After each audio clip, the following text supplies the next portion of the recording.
Harlequin special releases and HarperAudio present The Keepers by Heather Graham, performed by Genevieve Jones.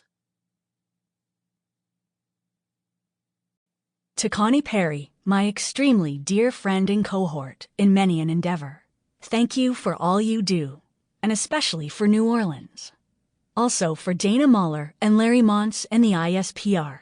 Thank you for some great adventures, too. Prologue. When the world as we know it was created, it wasn't quite actually as we know it. That's because so much was lost in the mists of time, and the collective memory of the human race often chooses what it will hold and what it will discard. But once, the world held no skyscrapers, rockets did not go to the moon. In fact, the wheel had barely been invented, and families lived together and depended upon one another. The denizens of the world knew better the beauty of waterfalls, of hills and vales, sun and sunset, shadows and magic.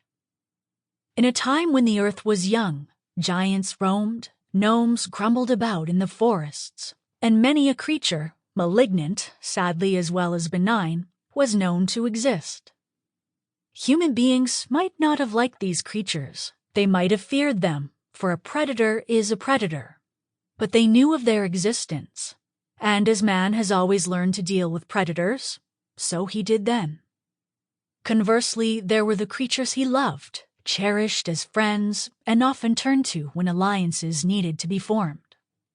Humankind learned to exist by guidelines and rules, and thus the world went on day after day, and man survived. Now, all men were not good, nor were all men bad. And so it was also with the giants, leprechauns, dwarfs, ghosts, pixies, pukas, vampires, and other such beings. Man was above them all by his nature, and he prospered through centuries and then millennia, and learned to send rockets to the moon, and use rockets of another kind against his fellow man. When the earth was young, and there were those creatures considered to be of light and goodness, and others who were considered to be, shall we say, more destructive, there was among them a certain form of being who was human, and yet not human, or perhaps human, but with special powers. They were the keepers, and it was their lot in life not only to enjoy the world as other beings did, but they were also charged with the duty of maintaining balance. When certain creatures got out of hand, the keepers were to bring them back under control. Some in various centuries thought of them as witches or Wiccans. But in certain centuries, that was not a healthy identity to maintain. Besides, they were not exactly the witches of a papal bull or evil in the way the devil in Dante's Inferno, nor were they the gentle women of pagan times who learned to heal with herbs and a gentle touch.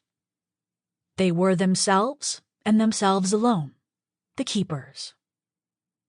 As time went by, anything that was not purely logical was no longer accepted, was relegated to superstition, except in distant, fog-shrouded hills, or the realm of Celtic imagination, which was filled with Celtic spirits other than those of which we speak.